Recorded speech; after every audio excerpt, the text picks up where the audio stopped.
Assalamualaikum warahmatullahi wabarakatuh. Apa kabar teman-teman? Selamat datang di channel Maditech, channel yang akan membahas tentang perbaikan komputer, laptop, HP, dan lain-lain. Kali ini kita akan coba sama-sama belajar cara menginstal laptop HP dengan tipe HP 240G6. Kendala yang dialami laptop ini sangat berat. Jadi ketika kita hidupkan, dia akan meloading dan butuh waktu lama untuk sampai ke tampilan. Tadi pemiliknya sampaikan kepada saya langsung saja diinstal ulang. Nah, mungkin untuk data sudah di backup. Nah, baiklah, untuk mempersingkat waktu kita langsung saja eksekusi. Yang pertama adalah siapkan bootable Windows 10. Ini dia. Kita akan colokkan di salah satu lubang USB. Setelah tercolok, hidupkan komputer. Setelah hidup silahkan tekan escape berkali-kali sampai muncul menu pilihan seperti ini.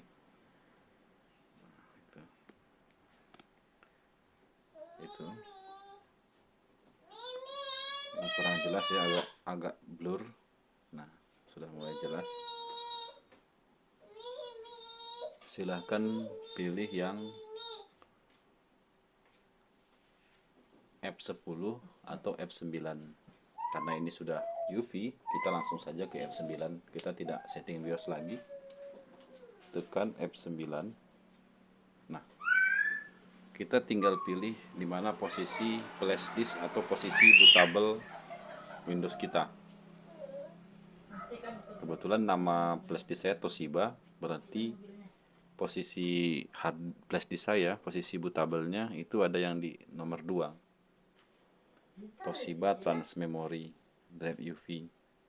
Maka arahkan ke nomor 2, itu dia. Ke nomor 2, lalu klik enter. Biarkan prosesnya berjalan.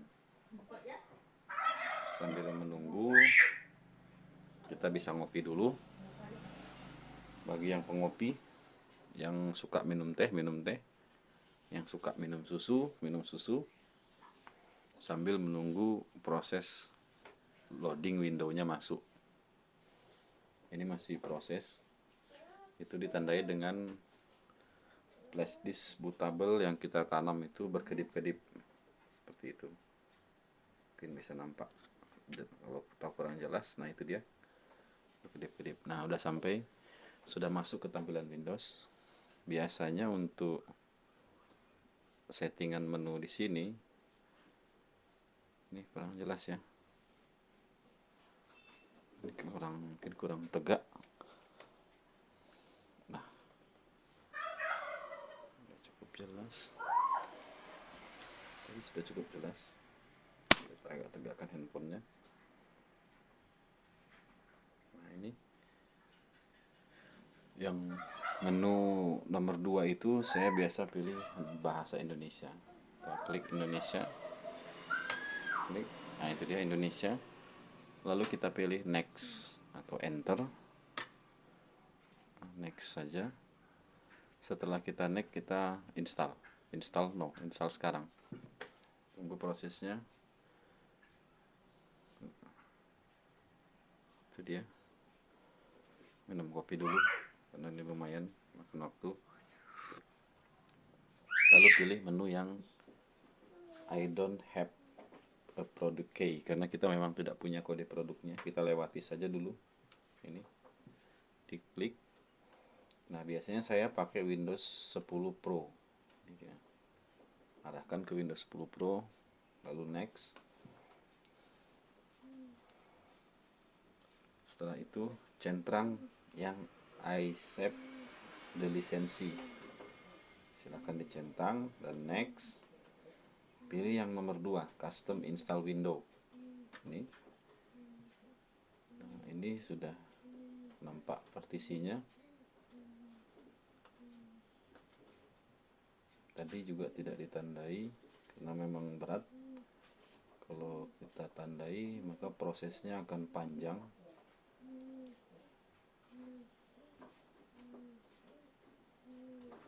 biasanya posisi disk C itu kalau kita tidak sempat tandai itu paling atas, yang ini. Nah, sementara untuk data itu disimpan di sini biasanya. Di disk yang 7 angkanya itu ada 340 sekian giga, karena tidak mungkin 300 giga itu C. Pasti yang ini, yang 100 sekian. Kita ambil drive ini lalu kita format.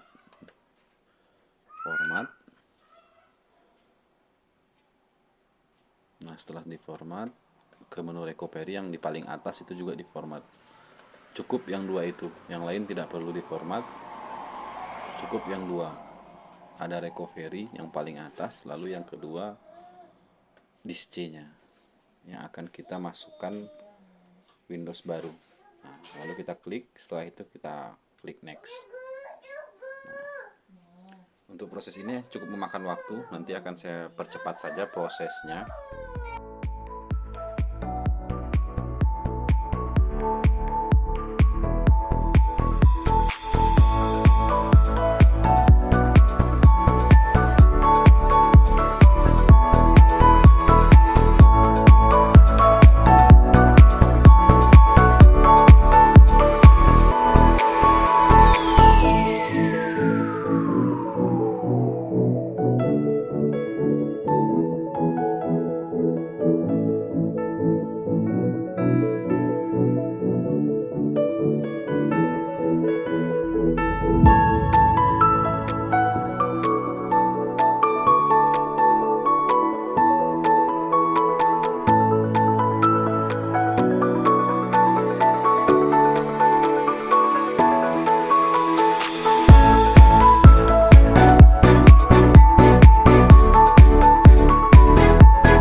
Setelah melewati proses instalasi tadi, kita akan setting bahasa. Nah, bahasa biasa saya ambil bahasa Indonesia, lalu yes, menunggu. Nah, ini ambil saja yang paling atas, United Kingdom itu. Kita lanjut yes, di ini skip, menunggu.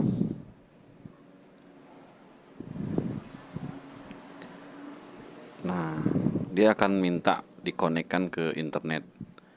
Biasanya ini saya lewati dulu, karena memang untuk setting-setting nanti setelah masuk ke tampilan window. Tapi tergantung cara install kita sebetulnya. Kalau mau langsung dikonekkan juga tidak masalah, tidak dikonekkan juga tidak masalah. Karena setelah proses install, dia tidak cukup hanya untuk install Windows saja. Nanti kita harus ngisi beberapa program seperti driver pack, lalu Microsoft Office, aplikasi-aplikasi yang sesuai kebutuhan yang biasa dia gunakan. Karena ini laptop perkantoran, mungkin yang banyak digunakan itu seperti Microsoft, lalu pembuka PDF, lalu WinRAR. Nah, itu yang sering digunakan. Nah, untuk aplikasi itu nanti kita instalkan. Nah, untuk selebihnya biarlah dia menambahkan. Kita kasih yang penting-penting saja agar tidak memberatkan laptop ini.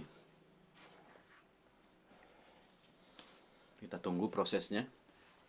Ini masih menunggu.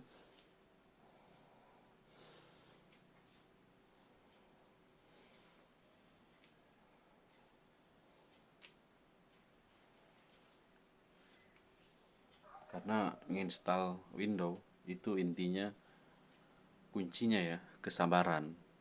Sabar menunggu. Tetapi kalau kita ada pekerjaan lain, seperti proses tadi dari 1% sampai 100% itu kan cukup makan waktu. Itu bisa kita kerjakan dulu yang lain, itu bisa ditinggal. Karena kalau untuk bootable Windows 10, meskipun kita lupa cabut flash disk ketika dia restart, dia tidak akan mengulang, tidak akan kembali ke pengaturan BIOS, tapi langsung lanjut. Selama ini saya install seperti itu, tapi tidak tahu kalau yang lain ya, karena tiap tiap tukang install itu kan beda-beda sebetulnya. Nah, ini masih menunggu. Oh, ternyata dia kembali ke tadi, minta dikonekkan wifi. Biasa ini terjadi seperti ini. Kalau saya tetap saya lewati untuk konekkan nanti saja. Nah, lanjut kita tuliskan nama user. Nama usernya yang umum saja karena tidak ada pesanan. Atau yang punya laptop kan tidak memesankan kepada saya harus dikasih nama ini. Jadi saya kasih nama besar saja, HP sesuai dengan tipe laptop. Lanjut. Nah, untuk password ini saya lewati. Nah, tidak akan saya kasih password. Tapi kalau laptop pribadi mau dikasih password silahkan kasih sesuai dengan aturan Windows-nya. Ini iSafe. Nah, dia akan nunggu. Nah, ini sudah masuk Hai. Kalau tanda ini sudah keluar berarti kita sedang stay menunggu untuk masuk ke tampilan awal Windows 10. Lumayan makan waktu beberapa detik atau menit. Biasanya kalau install kembali kepada 1 tipe laptop, 2 kondisi RAM, 3 kondisi harddisk. RAM-nya bagus, laptopnya bagus, tapi kalau harddisknya tidak bagus atau sudah bad, itu juga prosesnya akan lama sekali, bahkan tidak bisa diinstal. Tapi kalau sekarang memang solusinya untuk harddisk yang katakanlah lambat, itu lebih aman kita update saja ke SSD, maka akan lebih cepat, akan lebih terasa ringan komputer. Contohnya ini Core i3 tipe HP ini tadi harddisk 500 GB terasa berat sekali. Kalau mau ringan ya silahkan upgrade ke SSD. Nanti untuk harddisk ini bisa dijadikan candy di CD-nya, difungsikan sebagai penyimpanan data. Tapi ini tipe laptop ini tidak pakai CD sih, mungkin ya langsung aja ganti dengan SSD. Beli case harddisk itu yang kabel 3,0 atau yang kabel USB-nya 0,3 ya, atau 3,0 lupa juga saya pastinya. Nah, itu bisa dijadikan harddisk luar yang fungsinya sama dengan flash disk, tapi kan lebih banyak menyimpan data ketimbang kita pakai yang harddisk install berat. Lebih baik kita langsung saja upgrade ke yang SSD, akan lebih terasa ringan laptopnya. Ini masih menunggu, tidak berapa detik tapi sudah berapa menit ini kita menunggu untuk masuk ke menu tampilan Windows. Nah, ini sudah masuk kalau seperti ini. Nah, setelah masuk seperti ini kita katakan untuk Windows sudah selesai, tetapi yang lain-lainnya perlu kita instalkan. Nanti kita bahas lagi, karena pembahasan kali ini kita sampai tampilan saja, hanya install Windows saja. Mungkin itu saja yang dapat saya sampaikan atau yang dapat kita pelajari bersama. Sekali lagi, saya tidak mengajari, tetapi kita sama-sama belajar. Karena kalau mengajari berarti itu orang-orang yang sudah hebat, atau suhu-suhunya, atau master-masternya. Nah, sementara saya sendiri masih dalam proses tahap belajar. Nantinya kita berbagi pengetahuan saja. Dan maaf kata, apabila ada kata-kata yang tidak sesuai, mohon dimaafkan. Mohon dibantu channel ini agar bisa memberi banyak wawasan-wawasan tentang teknologi, baik printer, komputer, HP, satu lagi mesin fotokopi juga saya kerjakan, meskipun saya masih dalam tahap pembelajaran. Akhir kata dari saya, jangan lupa subscribe. Terima kasih dan Assalamualaikum warahmatullahi wabarakatuh.